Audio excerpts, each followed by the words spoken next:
Olá, amigos do canal Academia Olímpia.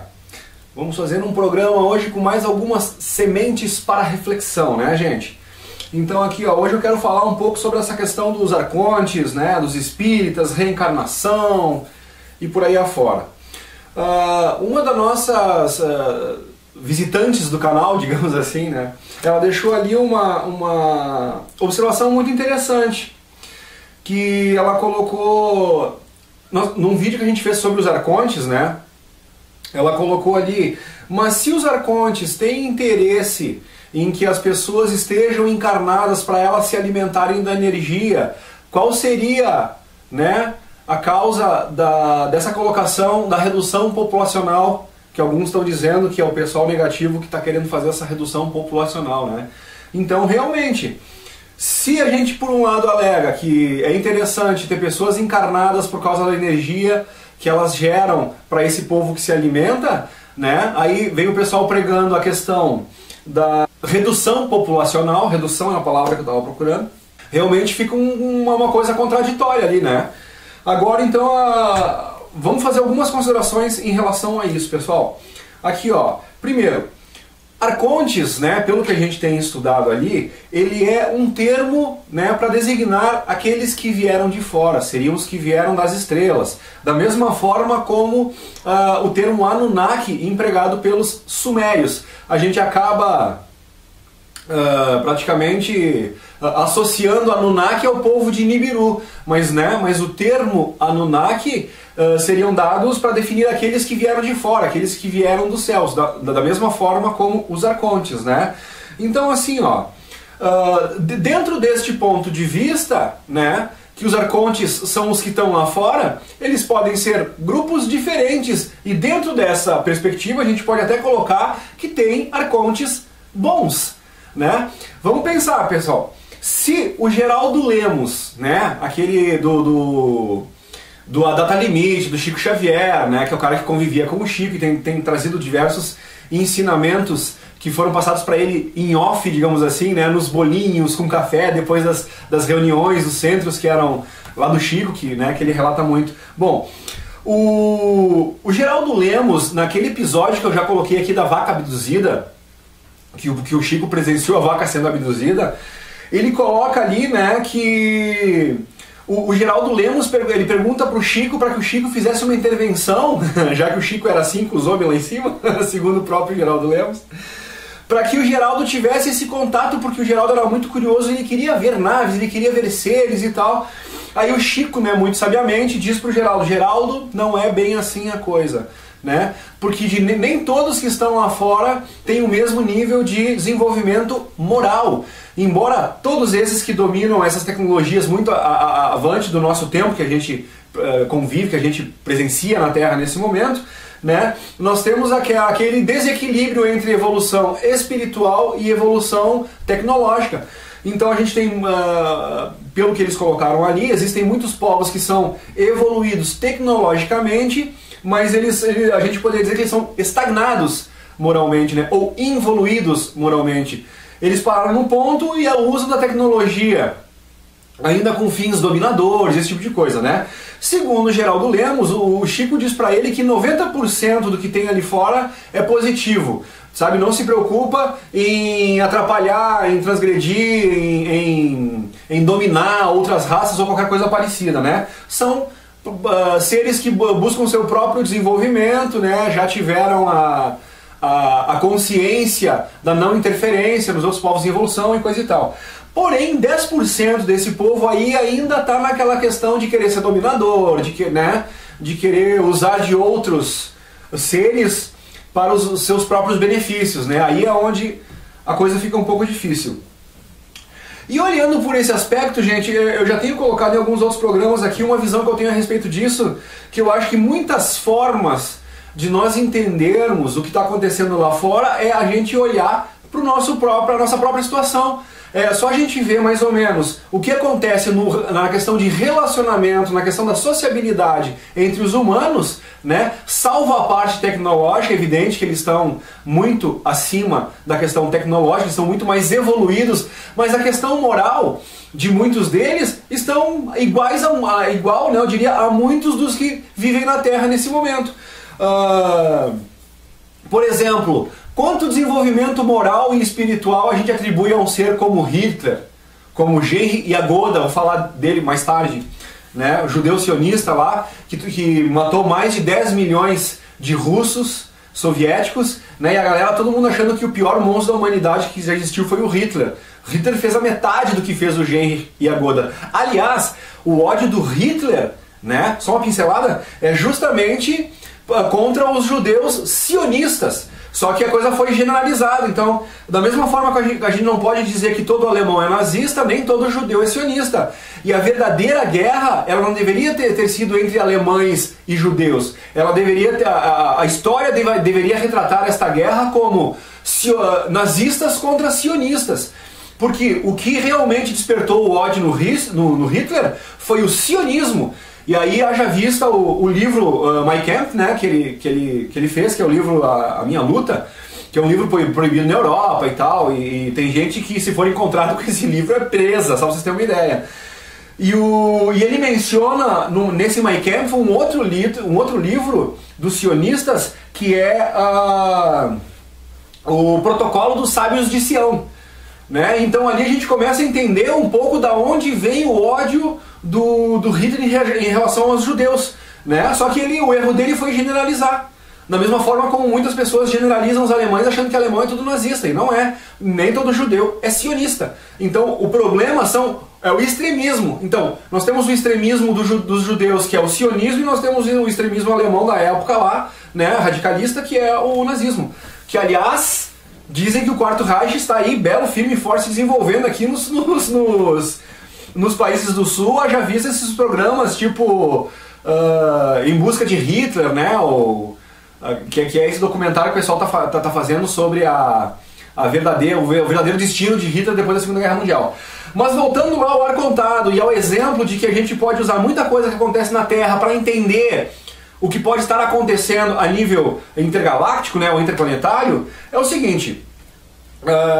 Gente, vamos fazer uma alusão aqui, ó. Nós não temos, por exemplo, no Rio de Janeiro, e isso qualquer criança que tem uma televisão ligada em casa hoje em dia sabe disso, né? É a guerra dos traficantes pelo controle do tráfico de droga.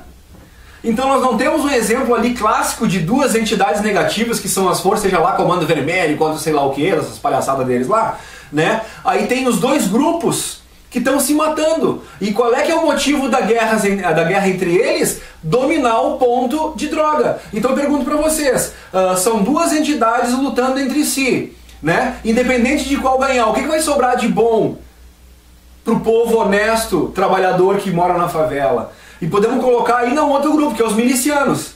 Né? Então, três grupos com interesses diferentes, né? Ou até mais. Grupos interessados no controle do tráfico de droga, grupos de miliciano. O que são os milicianos? Os milicianos são aqueles que determinam qual vai ser o preço do gás, o preço da luz, o preço da água. Daqui a pouco eles estão impondo preço por respiração pro pessoal da favela lá. Porque o coitado, ele já é roubado pelo governo, ele já não tem estrutura nenhuma, não tem nada, né, a nível de governamental que caia para ele, apesar de ser roubado através dos impostos, de todas as formas, né, e ainda vive sobre o jugo de traficante, sobre o jugo de miliciano. Cara, a situação lá é terrível. Mas eu estou explanando tudo isso para a gente entender que guerras entre grupos, né, por um determinado objetivo, e ambos objetivos negativos.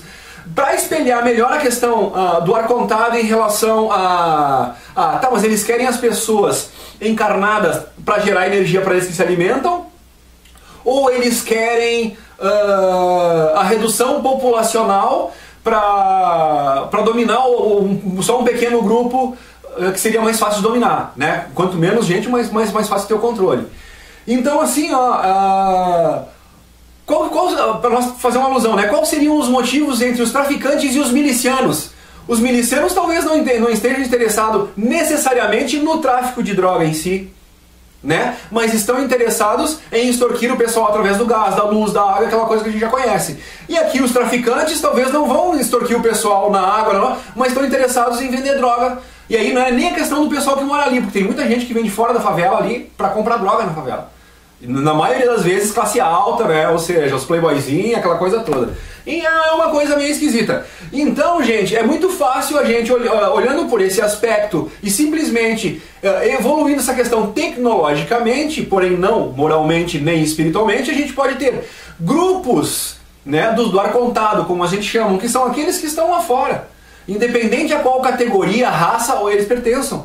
Então a gente pode ter, dentre os arcontes, aqueles interessados, né? Por causa que um determinado povo pode realmente se alimentar dessa questão da energia negativa gerada, e aí a gente já vai falar nas técnicas de gerar esse tipo de energia, que é o alimento para eles. A gente não tem as nossas técnicas de cultivos agrícolas, né? Para cada vez produzir mais para saciar a nossa fome. Da mesma forma, os sujeitos lá, eles têm técnicas, né, de produzir o alimento deles. Já vamos falar sobre isso. Então assim, ó, né, então nós temos grupos de arcontes interessados na nossa existência ou na ausência dela por razões diferentes, cada um de acordo com as suas necessidades ou seus propósitos. Perfeito? Então, enquanto um outro grupo de extraterrestres que não se alimentam dessa energia negativa, mas podem usar a raça humana como escrava, no sentido de produzir as coisas que eles precisam para viver, não necessariamente questão de energia ou de padrão vibratório, né? Podem ser grupos diferentes, pode ser grupos de situações dimensionais diferentes, com não só atribuições diferentes a seu corpus, como necessidade de alimentos diferentes, evidentemente, né? Agora vamos falar um pouquinho das técnicas de baixar a frequência usada por esse lado do arconte, que eles utilizam essas técnicas para causar a baixa, né, do padrão vibratório para gerar o tipo de energia que alimenta eles, que é o ódio, o medo, a intolerância, o desespero, a desesperança, a raiva, né? Tudo que é negativo assim é um prato cheio para esse segmento de arcontados aí, né? Então assim, ó, uma coisa que a gente não se dá por conta, mas se a gente for analisar de uma forma um pouco mais profunda, e aqui eu espero que as pessoas avaliem com muito cuidado o que eu estou falando, e vou tentar ser bastante cuidadoso com as palavras, porque novamente o intuito aqui é sementes para reflexão, ok? Então eu quero olhar o lado positivo e o lado negativo, por exemplo, do esporte que a gente vê. E aí dentro do próprio esporte a gente tem né? Olha quantas modalidades esportivas existem numa Olimpíada. E modalidades esportivas que existem que nem estão ainda dentro, né, dos jogos que são escolhidos, né, nas Olimpíadas e coisa e tal. Gente, na questão do esporte, o esporte em si, quando a gente vê o esporte da maneira como foi usado o rugby pelo Nelson Mandela, que ele unificou através desse esporte, que foi um filme feito nisso com o Matt Damon e o Morgan Freeman, né, que o Morgan Freeman interpreta o papel do Nelson Mandela e o Matt Damon interpreta o papel do capitão branco, no caso, né, da raça branca, do time de rugby. E daí eles tinham os jogadores negros nesse time, e tinham jogadores brancos também. E era na época do apartheid lá, aquela coisa, aquela segregação estúpida, né, entre brancos e negros lá. Aí então, nesse ponto, foi maravilhoso a maneira que o Nelson Mandela usou o esporte, né, e o que gerou no país a partir daquilo ali. Então esse é um exemplo super ultra, né, lindo, maravilhoso de como o esporte pode ser usado. Então eu dei um exemplo de como ele pode ser usado de forma positiva. Agora, o mesmo esporte, vamos lembrar o caso de duas, eu não sei o nome da modalidade, mas é aquela patinação no gelo, assim, né? Acho que é patinação no gelo o nome da modalidade. E daí é onde tinham duas grandes estrelas que estavam para decidir qual delas ia ser realmente a melhor, ia ficar com o prêmio de melhor, né? E isso há muito tempo atrás, esse caso ficou famosíssimo, que concorria a isso aí, né? Não sei de que forma ela entrou em acordo com o marido dela, se não me engano foi o marido ou namorado de uma dessas que iam disputar esse prêmio de melhor patinadora no gelo do mundo, cara que foi lá e bateu com um taco de beisebol no joelho da outra, impossibilitando a outra de participar da final. Imaginando que talvez de alguma forma isso fosse dar o título pra ela. É evidente que o tiro saiu pela culatra. Todo mundo ficou sabendo que ela foi a mandante, que é o cara que estava envolvido com ela, que foi lá e bateu no joelho da outra. Ficou uma atitude super anti-esportiva, né? E por que eu mencionei essa história agora, né? Por causa que o que fez, a que ponto as pessoas são levadas a querer ter o título, a querer ter o melhor, entendeu? A querer ser o melhor. É porque, de certa forma, nós temos uma sociedade, né? E aí eu posso colocar para vocês o The Way, como eles chamam, The Way American Life, né? O jeito americano de viver, se comportar, que tem até um certo tom de arrogância. É por isso que quando eu menciono muito a questão do equilíbrio e do caminho do meio, né? Então a autoestima muito baixa, não, eu não faço nada, não sirvo pra nada, não vai te levar a lugar nenhum. Agora, uma arrogância soberba achando que tu é o melhor do mundo sempre e coisa e tal, eu acho que é exagero de postura também. A gente vê isso muito nos americanos. Qualquer reality show que tu vê, tu sempre vê esse tipo de não, eu vou lá e eu sei que é possível, ou o cara atira, não, eu sei que eu poderia ter atirado melhor, e sempre tem aquele negócio de não, eu sou melhor que isso, eu sou melhor que isso, eu sou melhor que isso. Cara, até onde, entendeu? É necessário tudo isso, né? Então o que acontece com isso? É aquela, por que essa atitude? Por causa que I'm winner, né? E you are loser. Então é aquela coisa assim, se eu sou o vencedor e tu é o perdedor, tudo ao vencedor, nada ao perdedor. Então o perdedor é um perdedor, né? E aí é onde gera, né? Meu Deus, eu não posso ser um perdedor, as pessoas não podem me ver como um perdedor. E aí gera toda aquela coisa onde sai do racional e tu vê atitudes como essa da menina que vai lá e bate com o taco de beisebol no joelho da outra para inutilizá-la. Ou seja, essa é a melhor forma de tu provar que tu é uma melhor patinadora, lesionando a outra. Entende onde eu quero chegar em relação à mentalidade? Outro exemplo que eu quero dar a respeito disso, para a gente poder entender um pouco como é que é a perspectiva que se cria a respeito disso, e aí tu tem a segregação, né, entre vencedores e perdedores. Aí tu vê até onde vai as coisas que as pessoas fazem para se colocar no lugar do vencedor, para parecer vencedor. Aí tu vê gente roubando, aqui no Brasil, por exemplo, roubando a 3x4, por quê? Porque a ideia de um cara que tem uma mansão, um carro importado, uma situação econômica confortável, é um vencedor. O cara que tá lá ralando, né, que anda de bicicleta porque nem dinheiro para comprar um carro ele tem, é o perdedor. E às vezes nem é questionado realmente o nível de conhecimento que tem dentro de cada um. Às vezes o cara que está lá de carro e terno e gravata do linho mais caro, ou de seda, ou seja o que for, né? Cara, espiritualmente é uma meba. O cara não sabe nada, não sabe respeitar o próximo dele que está ali do lado dele, o irmão dele. Tem gente que vende a mãe por dinheiro, para ter uma situação um pouco melhor. Tu entende? E tem gente que justamente o contrário.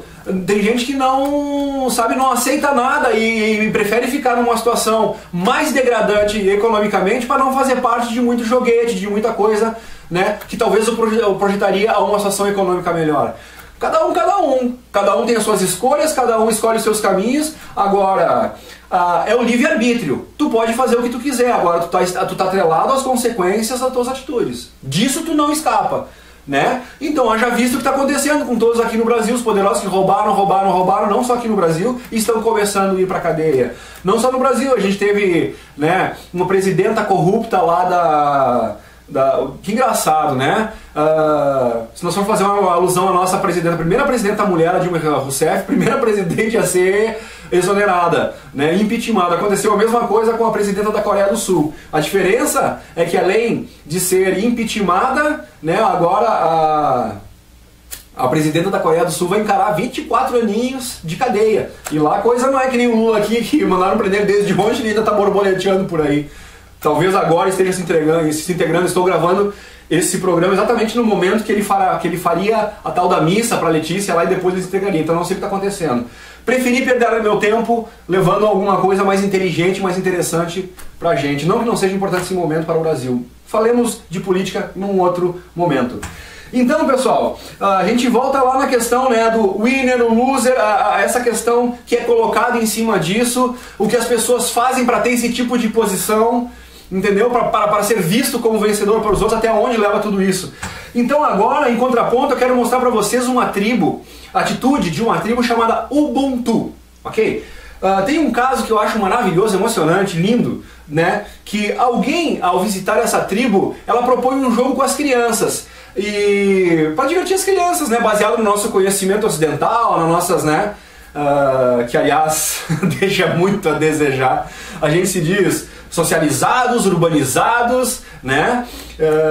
Civilizados, e cara, espiritualmente a gente tá tomando mais um laço a muita tribo que não tem luz, alguém canal na internet, não tem, vivem lá, sobrevivendo na natureza, nunca viram uma televisão, não sabem um telefone celular e estão muito mais avançados espiritualmente do que nós da sociedade moderna, civilizada e tecnológica, ok? Então vejam a atitude das crianças dessa tribo Ubuntu. Essa visitante, parece que era uma mulher, uma senhora, ela esconde um presente num arbusto, né? E depois reúne as crianças e incita elas a ir procurar o presente, dizendo: aquela que achar o que eu escondi é a grande vencedora, como prêmio vai ganhar o objeto que está escondido. Qual foi a surpresa dessa mulher quando todas as crianças saíram abraçadas e juntas iam procurar a tudo, em todos os lugares, né? E daí quando uma achou, o objeto era de todas. E aquilo confundiu muito essa visitante.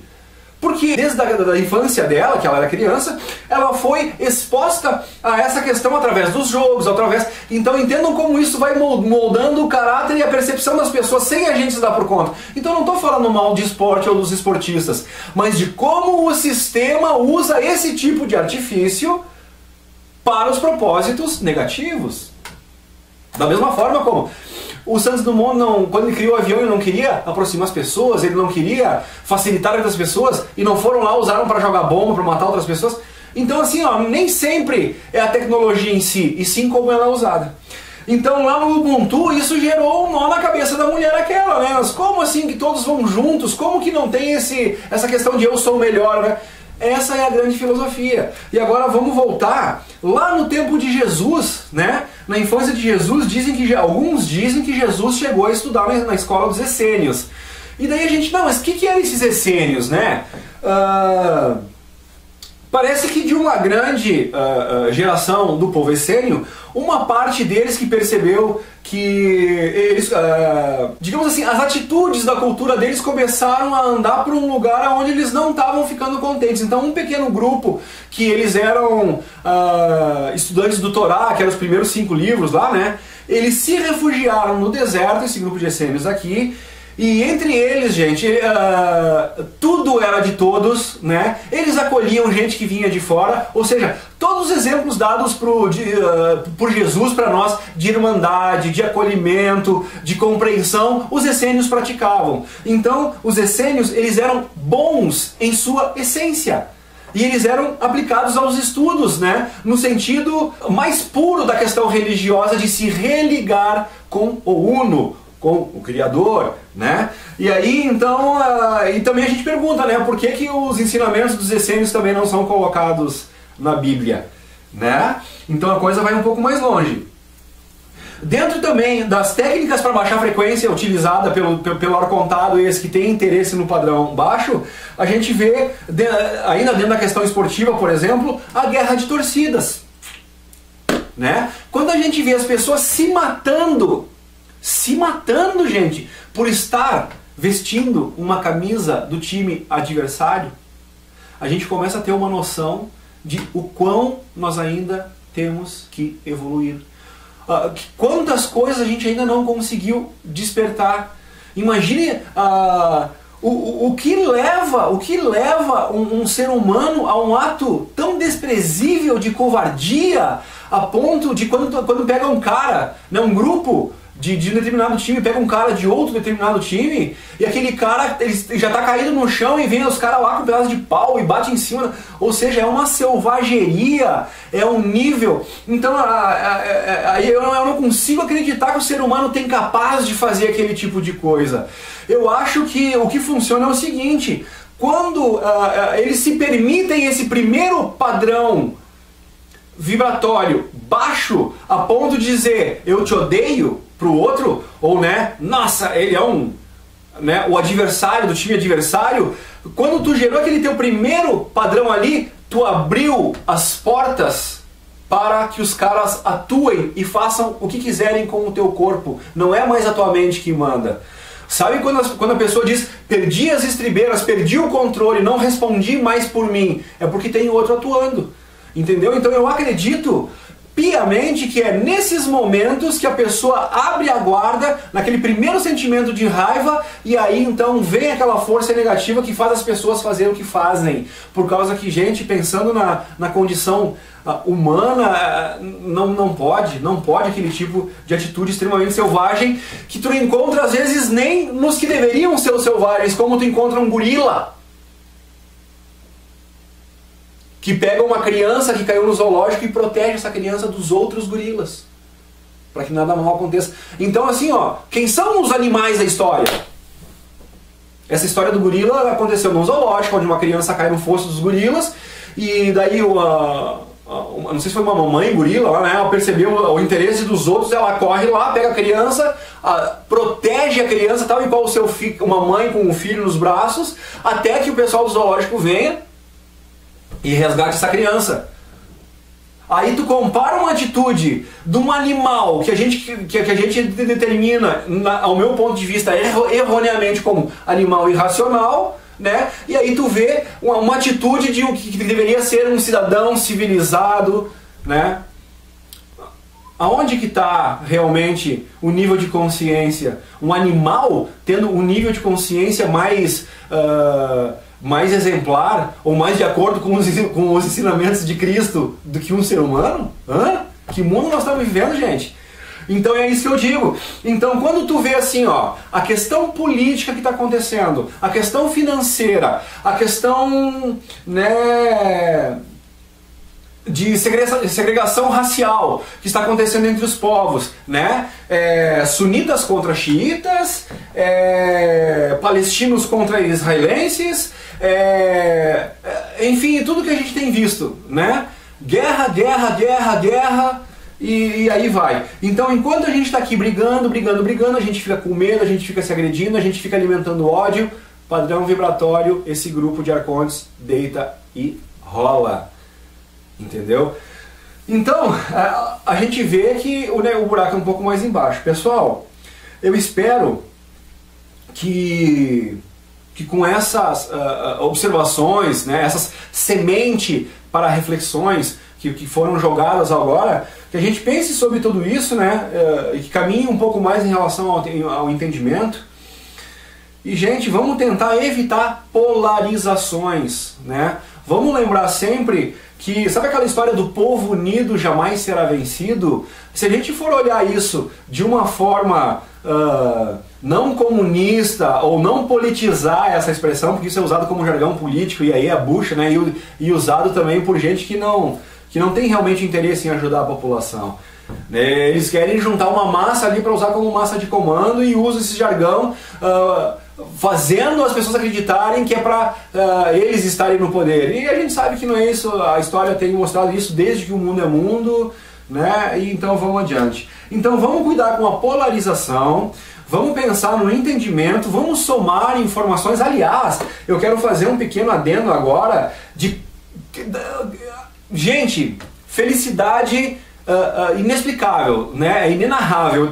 Eu estou realmente muito contente com o nível, com o padrão, né, dos comentários que as pessoas estão fazendo. Então logo nos primeiros vídeos que a gente fez lá, tomou pedrada, e aquilo me incomodou muito, eu tive que aprender a lidar com isso. Eu nunca imaginei esse lado do youtuber, né, por inexperiência, por inocência minha, evidentemente, né, porque quando tu está exposto a um grande número de pessoas, tu vai ter um maior número de diversidades de comentários, de interpretações do que tu fala. Então mas nos últimos comentários que as pessoas têm feito, nível assim, né, todos muito educados, alguns discordando, dizendo, essa parte que tu falou não vejo como isso, pesquisei em tal lugar e vi que não era bem assim, tem um contraponto aqui. Mas, cara, de forma maravilhosa, gente, por favor, continue com essas contribuições, que isso está sendo muito bom, e esse é o propósito do nosso canal. É o debate, né? É a troca de informações. Então aqui, não acreditem em nada do que eu falo, por causa que eu não estou querendo impor verdades a ninguém, estou só expondo pontos de vista baseados nos estudos que eu tenho feito. E uma coisa bem notória, algumas pessoas estão dizendo aí de vez em quando, né, esse cara não sabe nada, e eu sou obrigado a concordar totalmente com isso. E eu só descobri que eu não sei nada quando eu estudei nos últimos 5 anos profundamente sobre tudo que se diz respeito à questão OVNI. E eu descobri então que realmente quanto mais eu aprendi, mais eu descobri que eu não sei nada. Então, esses pontos de vista, esses paradigmas que eu tenho formado agora, podem mudar totalmente de acordo com novas informações ao decorrer da pesquisa que nós estamos fazendo, né? Então, algumas colocações que eu estou fazendo aqui, eu posso estar redondamente enganado. É uma possibilidade, né? Por isso que eu digo que eu não tenho condição de ser guia de ninguém, mestre de ninguém, guru de ninguém, nem de mim próprio. Por causa que estou procurando a verdade, sou simplesmente mais um buscador da verdade. Então, eu gostaria que as pessoas me vissem como um colega de caminhada na busca pela verdade absoluta. Se é que um dia é possível a gente chegar até elas. Porque, novamente, quanto mais eu aprendo, mais eu descubro que eu não sei nada. Gente, muito obrigado por tudo, um bom fim de semana a todos, por hoje era isso. Valeu!